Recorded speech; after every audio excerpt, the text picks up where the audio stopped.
नमस्कार दोस्तों, कैसे हैं आप लोग। हम पढ़ रहे थे ये कक्षा 10 की पाठ्य पुस्तक है जो कि नई लागू हुई है राजस्थान अध्ययन वाले स्थान पर। तो 2021 वाला संस्करण है ये। तो आप चाहे आरएस का एग्ज़ाम दे रहे हो, प्री या mains, REET, SI, first grade, second grade, Rajasthan के जीके के लिए, इतिहास और संस्कृति के लिए बहुत ही शानदार किताब है ये। नोट्स की तरह है ये एक तरह से। तो हमने इसके 10 पेज देख लिए थे पार्ट 1 में। अब हम पार्ट 2 में आज पढ़ेंगे इसके आगे के 11 से लेके 20 पृष्ठ तक। तो हम राणा सांगा के बारे में पढ़ रहे थे। अगर वो वीडियो आपने अभी तक नहीं देखा है तो उसका लिंक डिस्क्रिप्शन में मिल जाएगा या यहाँ ऊपर आई बटन में मिल जाएगा। तो शुरू करते हैं हम।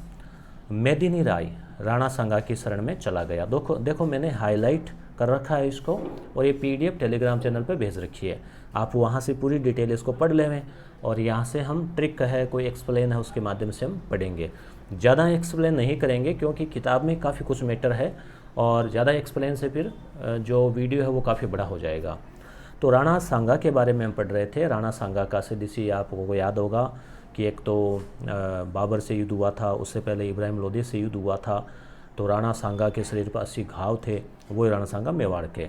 तो मेदिनी राय जो है वो पहले तो राणा सांगा के सहयोग से इनका प्रभाव था मालवा में, मगर फिर महमूद खिलजी द्वितीय, याद रखना, महमूद खिलजी द्वितीय। फर्स्ट है वो तो कुंभा के समय था, महमूद खिलजी फर्स्ट कुंभा के टाइम, सेकंड सांगा के टाइम, ठीक है। तो मेदिनी राय जो है वहाँ फिर महमूद खिलजी जो उसे बनी नहीं तो उसको निष्कासित कर दिया। तो मेदिनी राय राणा सांगा के शरण में आ गया, और फिर महमूद खिलजी द्वितीय के बीच युद्ध हुआ, और जिसमें राणा ने क्या किया, महमूद खिलजी को पराजित कर दिया और बंदी बनाकर ले आया। तो ये एक बड़ी सफलता थी। इसके बाद में आता है ईडर। ईडर राज्य गुजरात के बॉर्डर पे था, वहाँ के उत्तराधिकार को लेकर। इसी तरह से नागौर में भी उत्तराधिकार को लेकर भी गुजरात, मालवा और कुंभा के बीच में संघर्ष चलता रहा। हम राजस्थान के मैप के हिसाब से बात करें तो ये राजस्थान का जैसे दक्षिण वाला हिस्सा ना, डूंगरपुर, बांसवाड़ा, ये मेवाड़ इलाका, और इधर यहाँ पर ईडर था, और यहीं पर गुजरात, और इस साइड में मालवा। तो ये इन तीनों के बीच में एक तरह से जो संघर्ष है वो चल रहा था। गुजरात का सुल्तान था मुजफ्फर के बीच संघर्ष हुआ। और अब एक बड़ी सफलता सांगा की थी 1517 की, जिसका क्वेश्चन अक्सर पूछ लिया जाता है एग्जाम में। खातौली और बाड़ी, 2 युद्ध किए सांगा ने, खातौली और बाड़ी। खातौली जो है वो पहले बूंदी लिखा रहता है किताबों में, जबकि कोटा लिखा है यहाँ। अगर आप कोई कोटा से बिलोंग करते हैं, आपको कन्फर्म है तो ज़रूर कमेंट करें, ठीक है। तो खातौली कहाँ, कोटा में, और बाड़ी कहाँ, धौलपुर में। तो ये जो 2 युद्ध है याद रखना, खातौली का युद्ध और बाड़ी का युद्ध, ये राणा सांगा ने लड़े और इब्राहिम लोदी की सेना को परास्त किया। उसके बाद में दिल्ली में इब्राहिम लोदी और बाबर के बीच युद्ध हुआ था, जिसमें क्या हुआ था कि बाबर जीत गया था। अब बाबर का अगला टारगेट था राणा सांगा। तो बाबर ने क्या किया कि युद्ध का बहाना बनाया और राणा सांगा के ऊपर विश्वासघात का आरोप लगाया कि वो जो है उसने कहा था कि इब्राहिम लोदी के खिलाफ युद्ध में आएगा, मगर उसने मदद नहीं की। इस प्रकार से ऐसे करके और जो है आरोप लगाया। हालांकि आरोप जो वो सही नहीं था। इसके बाद में बात आती है, तो ये जो 2 युद्ध ये हुए। फिर जो खानवा का युद्ध है, खानवा का युद्ध बाबर और राणा सांगा के बीच में हुआ। इससे पहले एक मुठभेड़ और हुई थी, वो हुई थी बयाना में। तो बयाना का युद्ध जो है फरवरी 1527 में हुआ था, और बाबर तो खुद नहीं था साथ में, मगर बाबर के सेना को राणा सांगा की सेना ने पराजित किया था। उसके कुछ वक्त बाद 17 मार्च 1527 जरूर याद रखें, खानवा के मैदान में जो कि भरतपुर में है, बाबर और राणा सांगा के बीच में युद्ध हुआ। तोफखाने और तुलगमा युद्ध पद्धति के कारण बाबर की विजय हुई। तोफखाना बाबर के पास था, जबकि राणा सांगा के पास नहीं था। तुलगमा युद्ध पद्धति क्या होती है, दुश्मन को घेरने की एक पद्धति होती है, जिसमें सेना को 3 भागों में बांटा जाता है। एक सुरक्षित सेना होती है और वो दोनों साइड से फिर दुश्मन को घेरती है। फिर खाई है, जंजीरें हैं, तोपें हैं, इन सब को जो मिली जुली प्रणाली उसको तुलगमा बोलते हैं। और ये बाबर ने कहाँ से सीखी थी, उज़्बेकों से सीखी थी, उज़्बेकों से। और आगे बात करें कि फिर जो खानवा का युद्ध है, इसमें राणा सांगा की पराजय हुई, घायल हो गए। घायल होने के बाद में झाला जो अज्जा है, उन्होंने राज चिन्ह धारण करके युद्ध को जारी रखा। फिर सांगा को मैदान से बाहर लाया गया। फिर क्या हुआ कि उन्होंने स्वीकार नहीं किया, वो वापस युद्ध करना चाहते थे, तो सामंतों ने उनको फिर विष दे दिया और मृत्यु कहाँ हुई? 1528 में बसवा में, दोसा में सांगा की मृत्यु हो गई 1528 में बसवा में, ठीक है। और मांडलगढ़ में सांगा की समाधि है, याद रखना। तो जो जो हाईलाइट किया है वो सीधे सीधे क्वेश्चन है, फैक्ट है, उनको आप याद रखना। तो ये राणा सांगा के बारे में यहाँ फिलहाल इतना दिया हुआ है। सांगा के बाद में आते हैं अगले उत्तराधिकारी उदय सिंह, राणा उदय सिंह। तो 1537 से शासन हुआ 1572 तक। इसमें मुख्य घटनाक्रम क्या रहा? आपको याद होगा, पन्नादाय का बलिदान। जब उदय सिंह छोटे थे, इनसे पहले विक्रमादित्य, आपको याद होगा, जो राखी भेजी थी कर्णावती ने, वो घटना हुई। और उदय सिंह जो है वो, पन्नाधाय ने अपने पुत्र चंदन का बलिदान देकर उदय सिंह को बनवीर, जो कि उनके दासी पुत्र था, परिवार का था, वो खुद शासक बनना चाहता था। तो उन अपने राजवंश के व्यक्ति को बिठाने के लिए उदय सिंह को फिर बचाया गया। बचाकर कहाँ रखा? कुंभलगढ़ के किले में। फिर मालदेव राठौड़ जो कि जोधपुर के, उनका, तो मालदेव के सहयोग से 1537 में उदय सिंह का राज्याभिषेक हुआ। 1559 में उदयपुर नगर बसाया, मोस्ट इंपॉर्टेंट ध्यान रखना, 1559। 1113 में है अजमेर, 1488 है ना, 1488 में बीकानेर, और उदय सागर झील इन्होंने बनाई अपने नाम से, और मोती मगरी के सुंदर महल बनाए। अक्टूबर 1567 में अकबर ने चित्तौड़ पर आक्रमण कर दिया, 1567 याद रखना, अक्टूबर, और ये 4-5 महीने तक चला, जनवरी फरवरी तक। तो उदय सिंह ने अपने परिवार सहित किले की रक्षा का भार जयमल फत्ता को सौंप के और पहाड़ियों की शरण ले ली। तो जयमल और फत्ता, ये दो नाम आप याद रखना, दो नाम, इन्होंने किले की रक्षा की। मगर फिर घटनाक्रम घटा और जयमल के पाँव में बंदूक की गोली लग गई। अकबर के पास संग्राम नाम का बंदूक थी, वैसे वैसे फिर लास्ट में क्या हुआ? घमासान युद्ध हुआ, जिसमें कल्ला, 4 हाथों वाले देवता कल्ला का भी बड़ा बलिदान था, योगदान था। तो अकबर बड़ा प्रभावित हुआ जयमल और फत्ता से। हालांकि वीर गति को प्राप्त हो गए थे। तो अकबर ने युद्ध के बाद आगरा के किले में हाथी पर सवार इनकी मूर्तियां लगवाई, ठीक है। अब आते हैं महाराणा प्रताप। महाराणा प्रताप का जन्म हुआ 9 मई 1540, याद रखना, 9 मई। कहाँ पर? कुंभलगढ़ में। कुंभलगढ़ में ही प्रमुख घटनाएं हैं, जैसे मान लो उदय सिंह को कहाँ छुपाया गया था? कुंभलगढ़ में। महाराणा जो कुंभा थे, उनकी हत्या कहाँ हुई? कुंभलगढ़ में, ठीक है, इस प्रकार से। और महाराणा प्रताप का जन्म कुंभलगढ़ में। तो 1572 में मेवाड़ के ये शासक बने, और उदय सिंह ने क्या किया था? जगमाल को उत्तराधिकारी बनाया था रानी के प्रभाव के कारण। मगर सरदार जो है वो महाराणा प्रताप को बनाना चाहते थे, तो प्रताप को फिर शासक बना दिया गया। अब महाराणा प्रताप के पास में 2 ऑप्शन थे, एक तो अकबर के अधीनता स्वीकार कर ले, या फिर दूसरा रास्ता संघर्ष को चुने। तो उन्होंने संघर्ष को चुना। फिर ये जो संघर्ष है, इस दौरान आपको पता होगा कि अकबर ने भी सोचा कि संघर्ष ना करके समझा दिया जाए, अगर वो अधीनता मान लेता है तो ज़्यादा बढ़िया है।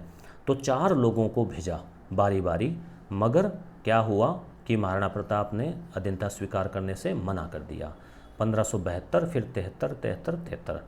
तो जलाल खां, ठीक है, फिर मान सिंह, इसकी एक ट्रिक है, जय माँ भट्टो, ये ट्रिक याद रखना, जमा भट्टो, ठीक है। तो भगवान दास और टोडरमल, ये मान सिंह के पिताजी भगवान दास और फिर टोडरमल, चारों को बारी बारी भेजा, मगर बात नहीं बनी। फिर आखिरकार युद्ध का रास्ता जो है वो हुआ। तो अकबर मेवाड़ अभियान की तैयारी के लिए अजमेर आ गया। अकबर खुद नहीं आया सेना लेके, अजमेर में आके बैठ गया और मान सिंह को सेना देकर भेज दिया। तो 18 जून 1576, यही तारीख सभी किताबों में मिलती है। केवल एक विद्वान है A.L. श्रीवास्तव, वो इसकी 21 मानते हैं तारीख, तो 18 आप याद रखें। तो इन्होंने क्या किया कि खमनौर के पास मुग़ल सेना जो है, खमनौर के पास में मुग़ल सेना आई, और खमनौर कह दो चाहे हल्दी घाटी कह दो, ये आसपास एक ही एरिया था, नज़दीक आई। तो खमनौर के पास में जो है मुग़ल सेना से युद्ध हुआ, जो इतिहास में हल्दी घाटी के नाम से जाना जाता है। तो हरावल दस्ता जो था प्रताप का, यानी अग्रिम दस्ता, अग्रिम ऐसे याद रख लेना, हराने के लिए जो आगे आगे रहता है, तो उसमें हाकिम का सूर नेतृत्व कर रहा था, और उधर मान सिंह था। और जब युद्ध के दौरान महाराणा प्रताप की स्थिति थोड़ी विकट हो गई, चेतक घायल हो गया, तो झाला बिद्दा ने, जो कि पर्सनैलिटी में महाराणा प्रताप के जैसे लगते थे, प्रताप का मुकुट धारण करके युद्ध को जारी रखा। और उसके बाद में युद्ध जो है वो अनिर्णायक रहा। अबुल फजल ने इसको खमनोर का युद्ध कहा है, बदायूनी ने गोगुंदा का कहा है। ये आपको याद रखना है। देखो कैसे ट्रिक याद रखेंगे, बंदा गोगुंदा ऐसे। और जेम्स टोड ने हल्दी घाटी का युद्ध कहा है। अब इनकी मृत्यु हो गई थी 1597 में। इससे पहले एक दो घटनाएं और घटी हल्दी घाटी के बाद भी। जैसे महाराणा प्रताप के पुत्र थे अमर सिंह, तो उन्होंने 1580 में शेरपुर, वहाँ पास में दिवेर के पास ही जगह थी, वहाँ मुग़ल शिविर था, उस पर हमला किया और अब्दुल रहीम खान खाना, हिंदी में आप पढ़ते हैं ना रहीम जी, रहीम के दोहे, वो एक खजूर को लेकर भी है, जहाँ काम आए सुई वहाँ क्या करे तलवार, फल लागे अति दूर पिंड खजूर, वो तो ये वो रहीम है। ठीक है, तो इनके परिवार की महिलाओं को बंदी बना लिया था, परंतु जब महाराणा प्रताप को इस बात का पता चला तो उन्होंने ससम्मान उनको वापस भिजवाया। और नारी सम्मान की ऐसी परंपरा या तो छत्रपति शिवाजी, महाराणा प्रताप, तो ऐसे महापुरुषों के द्वारा समय समय पर देखने को मिलती है। 1582 ईस्वी में क्या हुआ, दिवेर का युद्ध हुआ। दिवेर मुगल चौकी थी और यहाँ पर क्या किया, सुल्तान खान जो है वो वहाँ का रक्षक था। तो अमर सिंह का उनका सीधा आमना सामना हुआ और अमर सिंह ने एक ही भाले के वार से उसको सुल्तान खां का काम तमाम कर दिया। तो इस प्रकार से दिवेर में एक छोटी सी मेवाड़ी सेना ने दिवेर को बड़ी मुगल सेना से छुटकारा दिला दिया। तो इस प्रकार इसलिए कर्नल टोड ने दिवेर को मेवाड़ का मैराथन कहा है। जिस प्रकार यूनान में मैराथन के मैदान में छोटी सी सेना ने बड़ी सेना को हराया था, वैसे तुलना करते हुए 1585 ईस्वी के बाद अकबर मेवाड़ की तरफ कोई अभियान उसने नहीं भेजा। ठीक है, यानी एक तो 1572 से वो 4 तो वो भेजे, फिर 1576 में हल्दी घाटी का युद्ध हुआ, फिर 1580 वो अब्दुल रहीम वाली घटना, 82 में दिवेर वाला युद्ध। ठीक है, ये याद रखना आप। और उसके बाद में 85 में जगन्नाथ कछवाहा को भेजा था, लास्ट व्यक्ति जगन्नाथ कछवाहा। उसके बाद में फिर किसी को नहीं भेजा। और फिर अब इधर महाराणा प्रताप को फिर अवसर मिला तो चावंड को अपनी नई राजधानी बनाई, सुव्यवस्था स्थापित की। मगर दुर्भाग्यवश 1597 में कितने साल की आयु में, 57 वर्ष की आयु में, 57 वर्ष की आयु में धनुष की प्रत्यंचा चढ़ाते समय चोट लगने से इनकी मृत्यु हो गई। और चावंड के पास बारडोली में महाराणा प्रताप की जो है वो छतरी बनी हुई है, याद रखना। बारडोली को ट्रिक से याद रखना, बॉडी से महाराणा प्रताप की बॉडी शानदार थी, तभी वो एक मण का भाला उठा लेते थे ना एक हाथ से, ऐसे कुछ हुआ आता है। तो चावंड जो है, चावंड के पास ही है बारडोली। और चेतक की छतरी कहाँ है बताना, चेतक की छतरी कमेंट करके बताना। हल्दी घाटी मेवाड़ की थर्मोपली कहा जाता है और दिवेर को मेवाड़ का मैराथन कहा है। किसने, कर्नल टोड ने। तो ये महाराणा प्रताप के बारे में जो है इनके शौर्य गाथा को हमने पढ़ा, हालांकि यहाँ बहुत ही संक्षिप्त दिया गया है, मगर किताब के अनुसार ही हम चलेंगे। राणा अमर सिंह, तो महाराणा प्रताप के बाद उनके उत्तराधिकारी अमर सिंह बने। और अमर सिंह के समय उधर दिल्ली में आ गया था जहांगीर। तो जहांगीर भी सेना लेकर अजमेर पहुंचा और अपने बेटे खुर्रम को, जो आगे जाकर शाहजहां बना और ताजमहल बनाया, याद होगा आपको, तो वो है उनको मेवाड़ अभियान का नेतृत्व सौंपा। उनको कहा कि जाओ या तो संधि करके आओ या युद्ध करके आओ। तो अब इधर क्या है, जैसे मेवाड़ में जैसे अमर सिंह तो नहीं चाहते थे कि संधि हो जाए, मगर इनके बेटे हैं कर्ण सिंह, वो भी युवा थे। तो कर्ण सिंह और खुर्रम के बीच बातचीत हुई और इन्होंने फिर अपने पिताजी को तैयार कर लिया, राणा को, और संधि के लिए दबाव बनाया। सामंत भी तंग आ चुके थे युद्धों से कि शांति व्यवस्था हो जाए। तो 1615 में मेवाड़ मुगल संधि हो गई। ठीक है, तो ये याद रखना, 16 फिर 1 कम 15 मेवाड़ मुगल संधि, यानी कि मेवाड़ का मतलब इधर हो गए अमर सिंह और इधर जहांगीर। और वैसे प्रैक्टिकल रूप से जहांगीर नहीं आया तो मुगलों की तरफ से कौन आया, खुर्रम। और इधर अमर सिंह ने न होके मुख्य भूमिका किसकी थी, कर्ण सिंह की, कि भी इन्होंने वो कार्य करवा दिया। हालांकि अमर सिंह इससे खुश नहीं थे। अब है महाराणा राज सिंह, यानी ये हालांकि बीच में कई और भी महाराणा आए, परंतु यहाँ मुख्य जो है वो घटनाक्रम वो दिया हुआ है। तो इसमें हुआ क्या था कि चित्तौड़ तो सौंप दिया था 1615 की संधि में, किसको, अमर सिंह को, मगर ये कहा था कि आपको इसकी मरम्मत नहीं करनी, टूटा हुआ है वो टूटा ही रहने दो, दीवारें वगैरह, क्योंकि कल को मान लो मरम्मत हो जाए और फिर वो कब्जा कर ले तो मुगलों को फिर मुसीबत हो जाए वापस उसको जीतने में। परंतु राज सिंह ने क्या किया कि मरम्मत शुरू करवा दी। तो मुगल सेना आई और सादुल्ला खां आया और उसने फिर वो जो किया मरम्मत वगैरह, उसको वापस थोड़ा बहुत हटा के और लौट गया। फिर राज सिंह ने उसकी मरम्मत नहीं करवाई। उसके बाद उत्तराधिकार के युद्ध में किसी का खास साथ नहीं दिया। औरंगजेब से फिर संबंध अच्छे थे, मगर औरंगजेब ने उसको 6000 जात और सवार का मनसब भी दिया था। ये काफ़ी इज्जतदार माना जाता था ऐसे मनसब, यानी एक प्रकार से ओहदा या ग्रेड।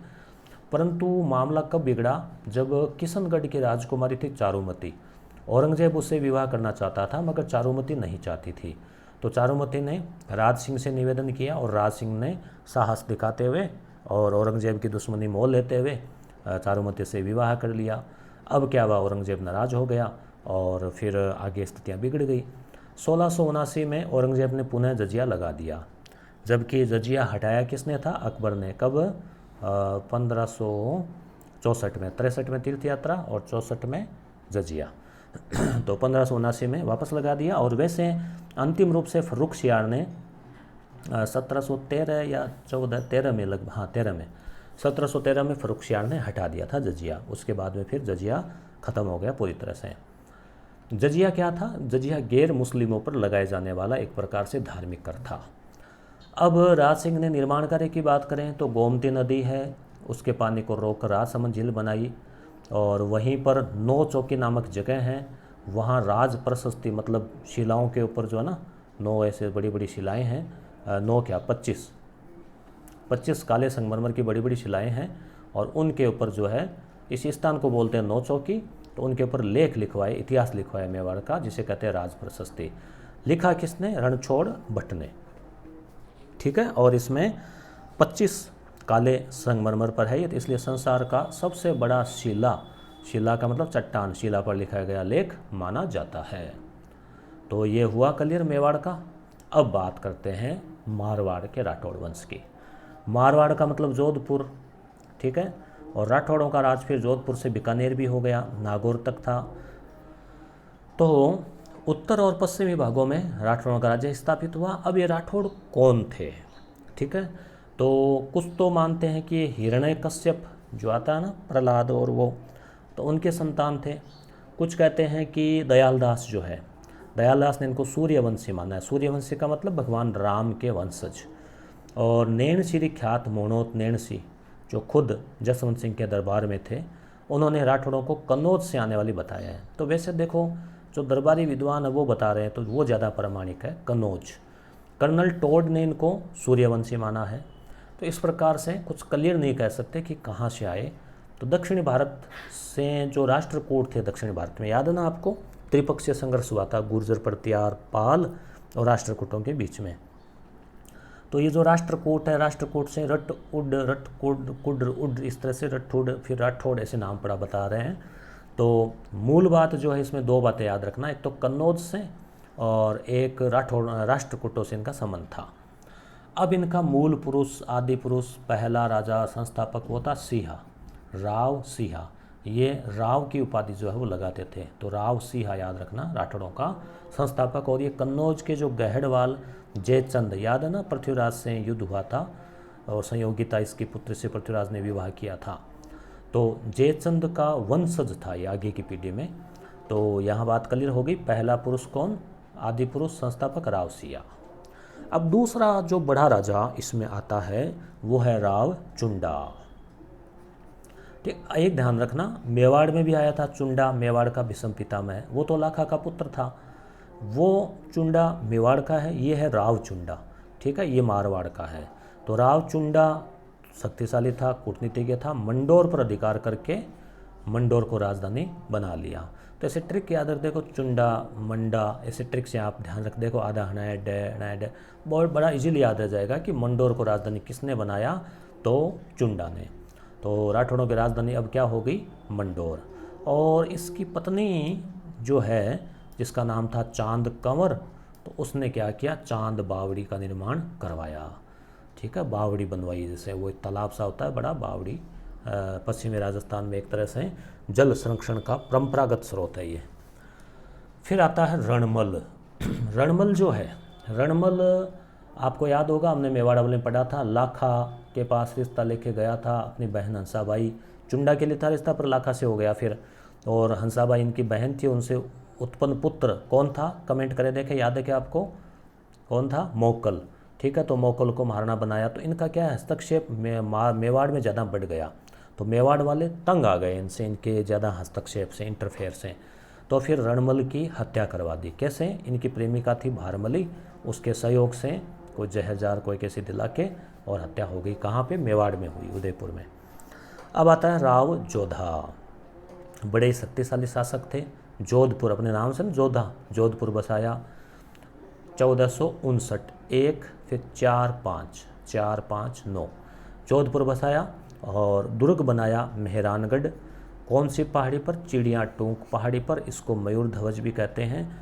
तो इस प्रकार से ये राव जोधा थे। इनके बेटे थे बिक्का, वो बीकानेर चले गए और बीकानेर बसाया। अब आता है आगे राव मालदेव। मालदेव शक्तिशाली शासक थे, महत्वाकांक्षी थे। 1531 से 61-62 शासनकाल रहा। भले ही ये सन याद नहीं रहे, मगर दिमाग में रहना चाहिए कि इस समय से यहाँ तक।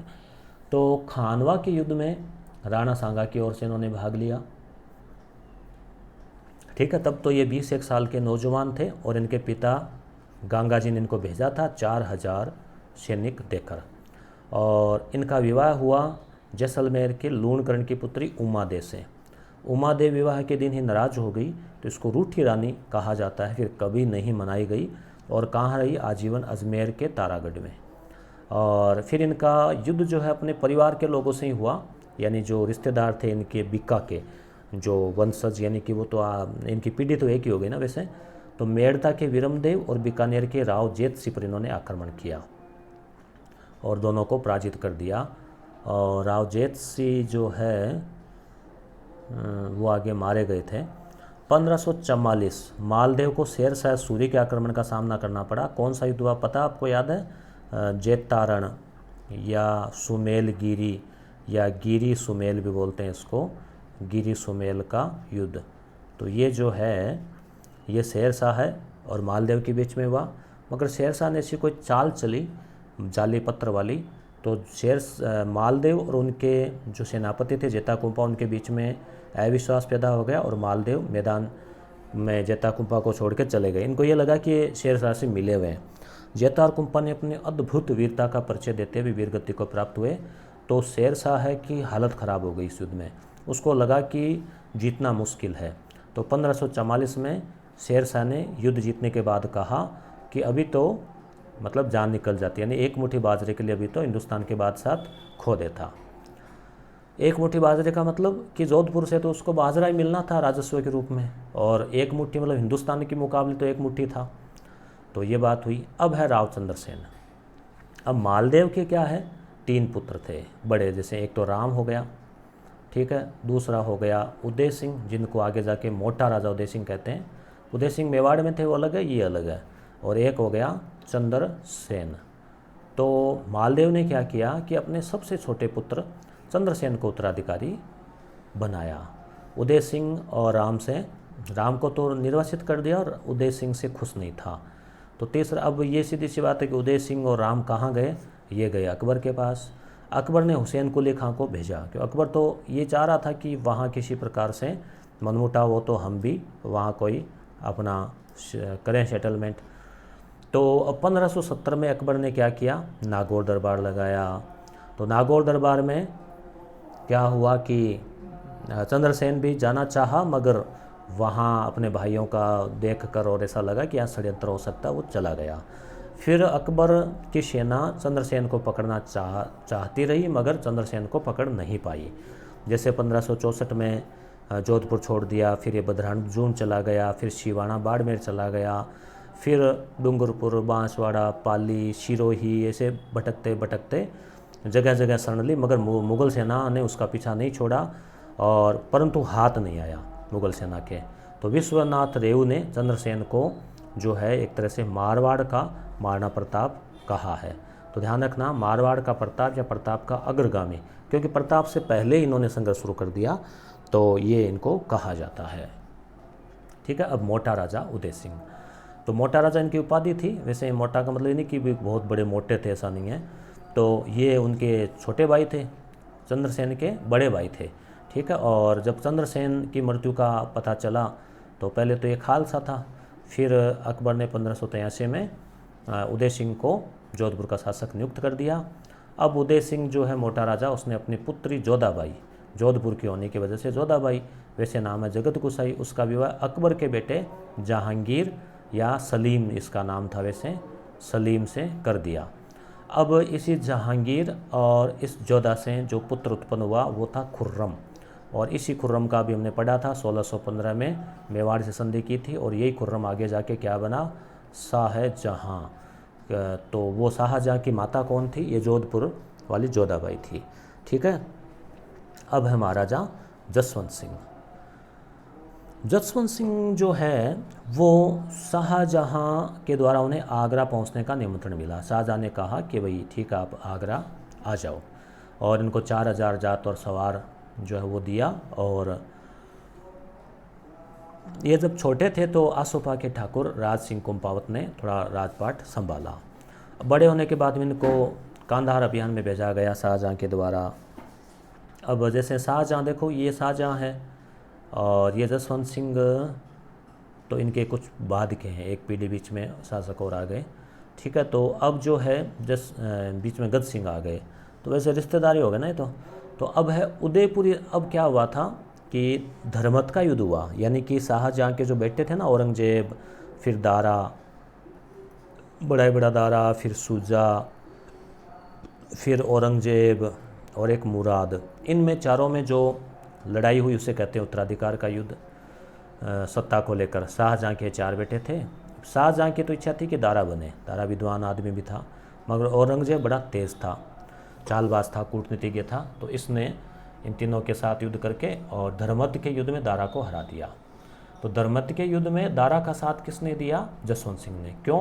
क्योंकि शाहजहां ने जिसको नियुक्त किया उस हिसाब से उन्होंने दिया, मगर कासिम खां नाम का व्यक्ति ने दारा के साथ विश्वासघात कर दिया, जिस कारण जसवंत सिंह और दारा की पराजय हो गई और जसवंत सिंह को जोधपुर बीच में लौटना पड़ा।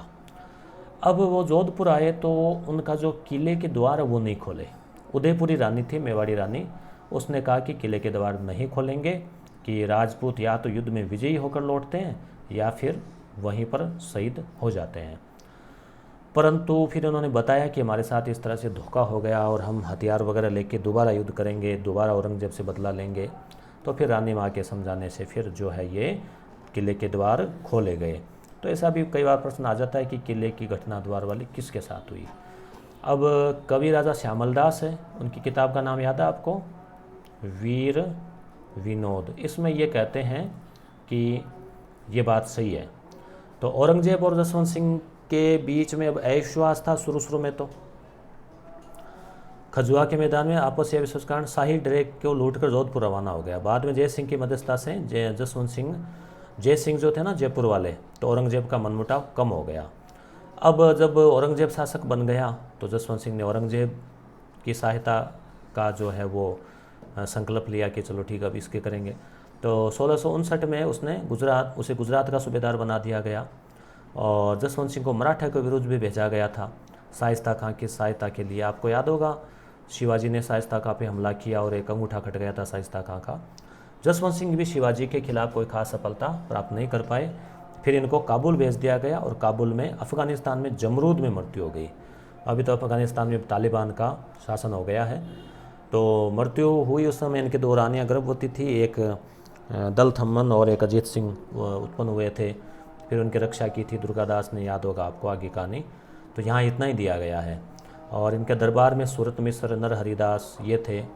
नैण सिंह ने, ये इंपॉर्टेंट है, मोहनोत नैण सिंह, पूरा नाम है मोहनोत नैण सिंह। इन्होंने किताब लिखी नैण सिरी ख्यात, दूसरी किताब लिखी मारवाड़ा परगनारी विगत। तो ये दोनों ही आपको याद रखनी है। इसमें मेवाड़ का इतिहास, मारवाड़ का इतिहास जो वो बताया गया है। अब आते हैं बीकानेर के राठौड़ वंश के ऊपर। तो अब बीकानेर, तो जैसा कि हम पहले बात कर चुके हैं कि राव जोधा के पुत्र थे बीका, और कोई परिवार में बात हो गई तो वो फिर उनको अलग होना पड़ा, अलग तो थे उस हिसाब से। तो 1465 में ये जांगल प्रदेश में आ गए। तो उस समय घना जंगल सा था वो। तो करणी माता के आशीर्वाद से इन्होंने नया राज्य स्थापित किया और बीकानेर शहर भी बसाया। और एक कहावत ये भी है कि बीका और नरा नाम का जाट सरदार था, तो इन्होंने मिलकर जो है बीकानेर को जीता और बसाया, तो इसलिए इनका नाम पड़ा बीकानेर। और फिर बीकानेर में इनका दूसरा केंद्र हो गया 1488। देखो 1 4 4 दूनी 8, ठीक है, 8 2 बार है, तो 1488 में जो है इन्होंने बीकानेर में देखो 4 अक्षर है, तो एक जो बीचों काट से ट्रिक्स थोड़ा याद रख लेना। 1488 में इन्होंने बीकानेर बसाया और देशनोक में करणी माता के मूल मंदिर का निर्माण करवाया, ठीक है। और आगे जाकर इस वर्तमान देशनोक का जो करणी माता का मंदिर है, आप में से किसी ने देखा है तो ज़रूर कमेंट करें। तो ये जो है इसका वर्तमान स्वरूप, वर्तमान जो सूरत है, तो वो आप याद रखें सूरत सिंह के समय दिया गया, इसका वर्तमान स्वरूप तैयार किया गया। अब है लूणकरण। तो अगले प्रमुख शासकों की बात करें तो लूणकरण शासक बना, जो ढोसी के युद्ध में जो है नारनौल के नवाब से लड़ते हुए मारा गया। लूणकरण को कलयुग का कर्ण कहते हैं, याद रखना आपको, कलयुग का कर्ण लूणकरण। देखो कर्ण कर्ण, कली मतलब लूण, ऐसे याद रखना, ली लू ऐसे। और बिठू सूजा जो है वो दरबारी कवि था, उसने राव जेठ सिरोछंद लिखा, उसमें इनको कलयुग का कर्ण कहा है। राव जेठ सिंह है ना, राव जेठ सिंह के, ये राव जेठ सिंह इनके बाद आएंगे, इनके बेटे थे लूणकरण के, तो इनके दरबार में था बिठू सूजा, तो उसने कहा है। अब आता है राव जेठ सिंह। तो राव जेठ सिंह की जानकारी का स्रोत जेठ सिरोछंद बिठू सूजा का। तो इसमें क्या हुआ कि 1541 में पाहेबा या साहेबा के युद्ध में राव जेठ सिंह मालदेव के साथ लड़ता हुआ वीरगति को प्राप्त हुआ। मालदेव वही अभी हमने पढ़ा था ना, मालदेव राठौड़ सांगा के साथ युद्ध में गए थे, पिताजी थे गांगा और जेता कुंपा 1544 वही। तो मालदेव जो है वो 1541 में साहेबा या पाहेबा के युद्ध में मालदेव ने हमला किया और जेठ सिंह जो है वो मार डाला गया। हालांकि इसके मंत्री नागराज को भेजा था शेरशाह से सहायता प्राप्त करने के लिए, मगर सहायता आई, उससे पैरवी काम तमाम हो गया। फिर आया कल्याणमल, राव कल्याणमल।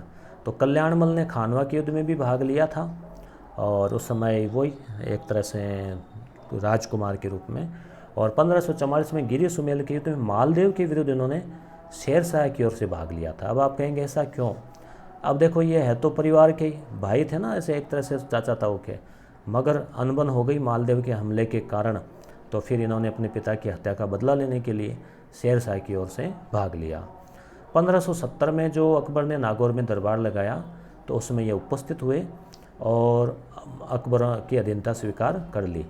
तो मुगलों की अधीनता स्वीकार करने वाला पहला राठौड़ शासक आपसे पूछे, राजपूत नहीं, राजपूतों में भी विशेष राठौड़, राजपूत का पूछे तो फिर वो आगे आ जाएगा ऐसे। जो भारमल है वो तो 62 की घटना है ना। तो राठौड़ शासक की अगर बात करें तो कल्याणमल ही आएगा, सही है, यही आएगा पहले। और राय सिंह और पृथ्वीराज, ठीक है, ये जो है नहीं सॉरी, हाँ ये 1570 की घटना है ना, तो 1570 है तो 1562, मेरे 41 की ओर ध्यान था। तो 1562 में तो पहला जो अगर अधीनता स्वीकार करने वाला वो तो भारमल आएगा, पहला राजपूत शासक, ठीक है। और राठौड़ों की पूछें कि राठौड़ों में पहला कौन था, तो ये आ जाएगा कल्याणमल। अब कल्याणमल के दो पुत्र थे, एक तो थे राय सिंह जो कि आगे जाकर उत्तराधिकारी बने, और एक थे पृथ्वीराज। पृथ्वीराज को अकबर के दरबार में भेज दिया गया। ये बड़े विद्वान व्यक्ति थे, कवि थे, और इन्होंने बेली कृष्ण रुक्मणी लिखी है, और पाथल और पिथल जो घटनाक्रम था वो भी इन्हीं से जुड़ा हुआ है।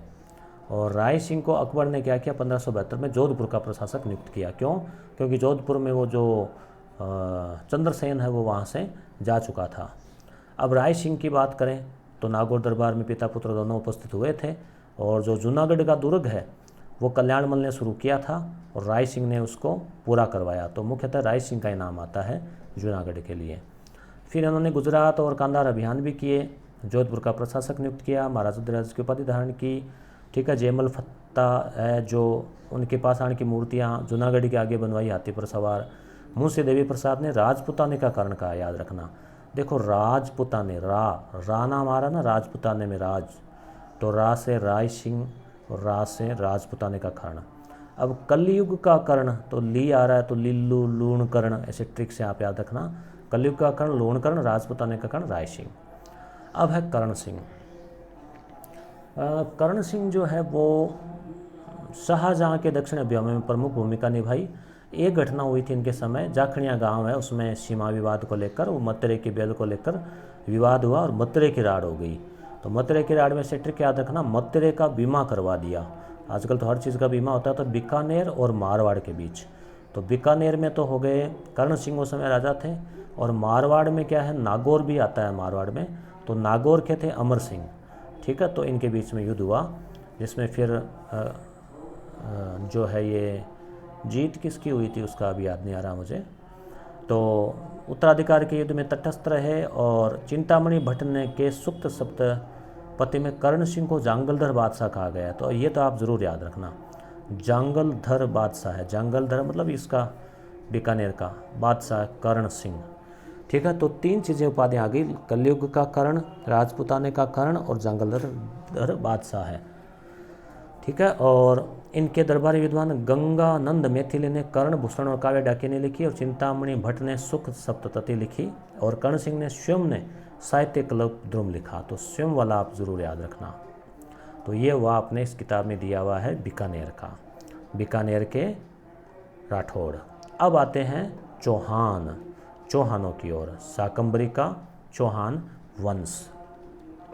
तो शाकंभरी जो है वो अजमेर, जयपुर और ये सांबर झील है ना उसके आसपास का क्षेत्र, और नागौर, इन तीनों के बॉर्डर के ऊपर है वो सांबर। तो GH ओझा है वो इनको सूर्यवंशी मानते हैं, दशरथ शर्मा इनको ब्राह्मण मानते हैं, बिजोलिया शिलालेख में इनको ब्राह्मण बताया गया है।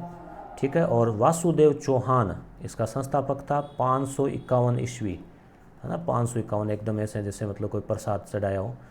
तो में ये शासक बना, और ये गुर्जर प्रतिहारों के सामंत थे। और फिर आगे जाकर एक गुवक प्रथम भी हुआ इसमें राजा, फिर एक गोविंद तृतीय हुआ जिसको बेरी घट, बेरी मतलब दुश्मन, सहारक कहा जाता है। फिर अजय राज हुआ, अजय राज ने अजय मेरू, अजमेर देखो अजय मेर, फिर अजमेर हो गया। एक एक एक एक एक एक कितने हो गए, 1 2 3 हो गए, तो 3, तो 1113 याद रखें अजमेर, और 1400 एक चौक चौक बिचौक 8 4 अक्षर बीकानेर, और 1505 9 क्या मेवाड़ यानी कि उदयपुर, ये बसाए गए। और इन्होंने आज शहर बसाया है, तो पैसे भी थे तो सिक्के भी चलाए, चांदी के, तांबे के, जिनको कहा गया अजय प्रियद्रुम, और ये शैव मतावलंबी थे यानी भगवान शिव के अनुयायी थे। उसके बाद आए अर्णोराज, अर्णोराज भी शैव मतावलंबी थे। तो अर्णोराज मतलब अन्ना सागर, अर्णो यानी अन्ना जी भी बोलते हैं, तो अन्ना सागर झील और पुष्कर में बड़ा मंदिर बनाया, और देवबोध और धर्मबोध इनके प्रकांड विद्वान थे दरबार में। उसके बाद में आता है विग्रहराज चतुर्थ, ये इम्पोर्टेंट है। इन्होंने दिल्ली पर अधिकार कर लिया, और दिल्ली में किसका राज था, तोमरों का, तोमर राजपूतों का। तो दिल्ली पर अधिकार करने वाला पहला चौहान राजा विग्रहराज चतुर्थ, मतलब 3 विग्रहराज नाम के और आए इनसे पहले। इनको कवि बांधव कहा जाता है क्योंकि ये खुद बड़े विद्वान थे। इन्होंने किताब नाटक लिखा हरि के लिए, याद रखना, विग्रहराज ने नाटक लिखा हरि के लिए। इनका जो दरबार में विद्वान था सोमदेव, उसने लिखा ललित विग्रह, ध्यान रखना, ललित विग्रह यानी विग्रह मतलब राजा का नाम इसमें शामिल है। तो राजा का नाम शामिल है, तो आप इसे याद रखना कि इसको दरबारी विद्वान ने लिखी। राजा अपने नाम के अक्सर कम ही लिखता है। संस्कृत में इन्होंने अजमेर में इन्होंने एक संस्कृत पाठशाला स्थापित की, उस पर हरि के लिए नाटक की पंक्तियाँ खुदवाई। कुछ समय बाद कुतुबुद्दीन ने उसको तुड़वा कर वहाँ 2.5 दिन का झोंपड़ा बना दिया। बिसलपुर, टोंक में बिसलपुर झील बनाई, और कवि बांधव इनको कहा जाता है, और कहा जाता है कि कालिदास और भवभूति के समकालीन विद्वान थे, बड़े मतलब उनके जितने। और इनका जो समय है वो चौहानों का या सपादलक्ष का स्वर्णकाल कहलाता है। अब आते हैं पृथ्वीराज तृतीय, 18 पेज हो गए ना, 19-20 2 पेज हो रहा है अभी। पृथ्वीराज तृतीय जो है ये इन्होंने शुरुआत में जो है वो, तो आगे हम बात कर रहे थे इसमें कि पृथ्वीराज जो है चौहान उनके बारे में। तो ये क्या है, छोटे वर्ष की आयु में इनके पिता थे सोमेश्वर, माता कर्पूर देवी। तो पिताजी का देहांत होने से 11 वर्ष की आयु में इनको शासक बनना पड़ा। फिर भंडानक जो है वो प्रमुख दुश्मन थे, तो 1182 में उनको पराजित किया। महोबा यानी ये MP में चंदेल शासक था, परमर्दी देव, इससे युद्ध हुआ, और इनके वीर सेनापति आला उद्दल ये मारे गए। और कन्नौज का शासक जयचंद था, उससे अनबन हो गई क्योंकि इनकी बेटी थी संयोगिता, उसका अपहरण करके विवाह कर लिया था। त्रायन का पहला युद्ध 1191 में गौरी को पराजित किया और त्रायन के द्वितीय युद्ध में गौरी से ये पराजित हुआ, मोहम्मद गौरी से। किताबों की बात करें तो पृथ्वीराज विजय लिखी है जयानक ने और पृथ्वीराज रासो लिखी है चंद्रबरदाई ने, ये इनके दरबारी विद्वान थे। उसके अलावा पृथ्वी भट्टर, वागीश्वर, जनार्दन, कई और विद्वान थे। और संयोगिता वाली बात करें तो आपको याद होगा जो कहानी थी, इसको आप पढ़ लें, PDF आपको दी गई है कि द्वारपाल के रूप में पृथ्वीराज की मूर्ति लगा दी थी जयचंद ने अपमान के लिए। तो संयोगिता ने स्वयंवर में द्वारपाल के गले में माला डाल दी। उसी समय फिर सेना लेकर, लिमिटेड सेना लेकर पृथ्वीराज पहुंच गया और संयोगिता को वहां से ले गया। तो इस प्रकार की घटना। अब इसे GH ओझा तो केवल कल्पना मानते हैं, रोमिला थापर त्रिपाठी भी इसको नहीं मानते, मगर अबुल फजल, दशरथ शर्मा, गोपीनाथ शर्मा ये जो है ये इसको सत्य मानते हैं। दशरथ शर्मा, गोपीनाथ शर्मा, CV वैद्य, अबुल फजल ये इसको सत्य मानते हैं कि ऐसा ऐसा हुआ था। अब और शासकों की बात करें तो पृथ्वीराज के बाद तो इसमें कोई है नहीं। अब पृथ्वीराज का बेटा था गोविंदराज, वो चला गया था रणथंभौर। तो रणथंभौर के चौहानों की शाखा का संस्थापक कौन था? गोविंदराज, ठीक है। और उसके बाद वीर नारायण आया, फिर प्रमुख शासकों में हमीर आया। हमीर जो है वो 1282 से 1301 तक शासक रहा। और 1291 में जलालुद्दीन खिलजी जो कि अलाउद्दीन का चाचा था, ताऊ था और ससुर भी था, उसने हमला किया था। और आपको याद होगा कहा था कि मैं ऐसे सैकड़ों दुर्गों को मुसलमान के इकबाल के बराबरी नहीं समझता। ऐसी घटना जो है वो इसी की जलालुद्दीन का एक कथन है वो। मंगोल विद्रोहियों में अब क्या हुआ कि अलाउद्दीन के समय, जलालुद्दीन के बाद में आया अलाउद्दीन, तो अलाउद्दीन के समय मंगोल विद्रोही यानी मुस्लिमों में थे मंगोल, तो एक तो मोहम्मद शाह है और केबरू, ये भाग गए। अलाउद्दीन से कोई अनबन हो गई तो ये आ गए हमीर के पास और हमीर से वचन ले लिया कि आप हमारी रक्षा करेंगे। तो अलाउद्दीन ने कहा कि इनको लौटा दो, हमीर ने कहा नहीं मैं वचन दे चुका हूँ। तो ऐसे करके फिर खिलजी ने अपने भाई उलुग खां और नुसरत खां, एक तो उलुग खां और एक नुसरत खां, उनको भेजा यहाँ। और 1300 मगर वहाँ बात नहीं बनी, नुसरत खां मारा गया, उल्लू खां बच गया। 1301 में अलाउद्दीन स्वयं आया, फिर भयंकर युद्ध हुआ। रणमल रतिपाल को अपनी ओर मिला लिया किले का लालच देकर, तो विश्वासघात के कारण किले पर अधिकार हो गया। हमीर लड़ता हुआ मारा गया। हमीर की पत्नी रंग देवी ने जोहर किया, जल जोहर, पदमला तालाब था उसमें, पदमला उसमें छलांग लगा के जल जोहर किया। तो राजस्थान का जल जोहर माना जाता है ये। और वैसे पहला शाखा भी हो गया, पहला जोर।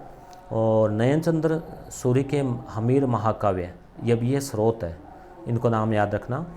हमीर महाकाव्य किसका है? नयनचंद्र सूरी का। देखो नयन से महाकाव्य पढ़ा जाता है, बड़ी बड़ी किताबें। जोधराज का है हमीर रासो और चंद्रशेखर का है हमीर हठ, ये 3 किताबें हैं। एक हमीर मद मर्दन याद है आपको, जिसमें अमीर इल्तुतमिश को कहा गया है, वो याद होगा आपको किसके समय की है, कल वाले वीडियो में अपन ने बताया था, इससे पहले वाले वीडियो में। और ये हमीर के लिए दोहा है, सिंह सवन सतपुरुष वचन कदली फलन एक बार त्रिया तेल हमीरट चढ़े ने दूजी बार। यानी हमीर ने जो ठान ली, जिद कर लिया, फिर वो वचन दे दिया, वो फिर उसने उसमें मतलब डिगदा नहीं था, डिग रहता था। अब जालोर के चौहानों की बात करें, चौहानों की एक शाखा जालोर में थी जिसका संस्थापक था कीर्तिपाल या कित्तू सरदार, नाम भी आता है कित्तू सरदार। ये सोनगरा चौहान भी कहलाते हैं क्योंकि सोनगरा पहाड़ी थी ना, वहाँ पर इनका किला था सोनलगढ़, इस वजह से तो सोनगरा, सोनगिरी दुर्ग। तो दिल्ली सल्तनत जो है ये 1206 से 526 तक थी और 1181 में ये नींव डली। फिर प्रमुख शासकों में आया कान्हड़ देव, इसमें आया, ये अपना बस लास्ट पेज है। तो कान्हड़ देव जो है प्रमुख शासक था। तो गुजरात के ऊपर अलाउद्दीन की सेना हमला करने जा रही थी, तो इनकी बीच थोड़ी अनबन हो गई और एनुन मुल्तानी को सेना लेकर भेजा। फिर कान्हड़ देव से वापस दोस्ती भी हो गई। फिर कान्हड़ देव का बेटा था विरम देव, वो दिल्ली दरबार में रहा। तो सुल्तान की पुत्री थी फिरोजा, वो उससे विवाह करना चाहती थी मगर विरम देव ने इनकार कर दिया। इस वजह से फिरोजा ने अपनी चाची के साथ वहाँ हमला किया, ऐसा मानते हैं। और नैन सिंह ने युद्ध का ये कारण माना है। 1308 में शिवाना पर अधिकार कर लिया अलाउद्दीन की सेना ने और कमालुद्दीन को प्रतिदिन नियुक्त किया और छिरवाणा का नाम रखा खेराबाद, याद रखना। और 1311 में जो है जालौर पर हमला हुआ और बिक्का के विश्वासघात के कारण, ये कोई दूसरा था सरदार बिक्का, तो ये अलाउद्दीन ने दुर्ग पर अधिकार कर लिया और जालौर के दुर्ग का नाम रखा जलालाबाद। चित्तौड़ का रखा खिजराबाद, जालौर का जलालाबाद, जैसे जालौर जैसे जलालाबाद, और शिवाणा का रखा खेराबाद। अब आता है आमेर का कछवाहा वंश। इसमें प्रारंभिक राजधानी इनकी थी दौसा, ध्यान रखना। फिर दुल्हे राय ने राजधानी बनाई जमुआ रामगढ़ और कोकिल देव ने आमेर, याद रखना। दुल्हे राय यानी दुल्हे को जिमाओ, दुल्हे राय जमुआ रामगढ़, कोकिल देव आमेर, ठीक है। तो ये जो कछुआ है ये कुश, राम के पुत्र थे ना कुश, उसके वंशज मानते हैं। सूर्यमल मिश्रण इनको कुर्रम नामक कोई रघुवंशी यानी राम का वंशज कुर्रम, उसके संतान मानते हैं। कुर्रम से कछुआ कहलाए। इनको संघर्ष एक तो मीणाओं से और गुजरों, बड़ गुजरों से करना पड़ा। शुरुआत में राजधानी इनकी दौसा थी और फिर जो है ये आगे इनकी राजधानी चेंज होती रही। ये चौहानों के सामंत थे और इनका पहला राजा संस्थापक दुल्हे राय माना जाता है। ये दूल्हे की तरह मतलब ऐसे आकर्षक था। 1137 में इसने स्थापना की। ढूंढाड़ मतलब टिल्ले, तो ढूंढाड़ नामक नवी राज्य की स्थापना की। दुल्हे राय ने राजधानी दौसा की बजाय क्या बनाई, जमुआ रामगढ़। और फिर कोकिल देव आया, उसने राजधानी बनाई आमेर को। फिर भारमल आता है और भारमल जो है वो उसने मुगल अधिनिता स्वीकार करने वाला पहला राजपूत राजा राजस्थान का। और अकबर आ रहा था अजमेर की दरगाह की जियारत करके 1562 में, तो लौटते समय सांबर के पास रुका, भारमल से बातचीत हुई। भारमल ने अपनी पुत्री हरकुबाई, जिसको उपाधि थी मरियम उजमानी, से विवाह किया और जहांगीर इसी का पुत्र था हरकुबाई का। और जहांगीर का विवाह आपको याद होगा, जो मोटा राजा उदय सिंह जोधपुर के, उनकी बेटी जोधाबाई से हुआ। फिर खुर्रम जहांगीर और उसका था। तो ये जो हरकुबाई जहांगीर की माता थी और इस प्रकार से जो है ये संबंध स्थापित हुए। फिर भगवान दास भारमल का पुत्र था, पंजाब का सूबेदार रहा और अपनी पुत्री मानबाई, भगवान दास ने अपनी पुत्री मानबाई का विवाह जहांगीर से कर दिया। खुसरो मानबाई का ही उत्पन्न पुत्र था जहांगीर का, मगर खुसरो ने विद्रोह किया तो मानबाई तंग आ गई और मानबाई ने इसको फिर जहर दे दिया। इस प्रकार की कोई घटनाएं घटी। मान सिंह जो है वो प्रमुख, अकबर का सबसे दाहिना हाथ और प्रमुख एक तरह से प्रमुख आमेर का शासक। अकबर और जहांगीर दो मुगल सम्राटों की सेवा की। रणथंभौर अभियान 1559 में सुरजनहाड़ा के विरुद्ध अभियान किया। महाराणा प्रताप के पास संधि का प्रस्ताव लेकर जाने वाले 2 नंबर के, याद है ना, जय माँ भट्टो, तो जलाल खां, मान सिंह, भगवान दास, टो मतलब टोडरमल, तो 2 नंबर रखे थे। 1576 मल्दीघाटी के युद्ध में गए। अकबर के नवरत्नों में शामिल थे। अकबर ने इनको फरजंद बेटा की उपाधि दी। सबसे बड़ा मनसब 7000 का जात सवार दिया। 1589 में बिहार गए। फिर पिताजी की मृत्यु हो गई तो आमेर आए। 1592 में फिर उड़ीसा भेजा, बंगाल, बिहार, उड़ीसा को जीता। फिर काबुल भेजा। इस प्रकार से मतलब इनका काफ़ी रहा। 1614 में इलिचपुर में मृत्यु हो गई। इनके दरबारी विद्वानों में जैसे मान प्रकाश लिखी। तो ये था अपने इसके बारे में। अगले वीडियो में हम आगे की क्लास देखेंगे। कैसी लगी कमेंट करके ज़रूर बताना। धन्यवाद।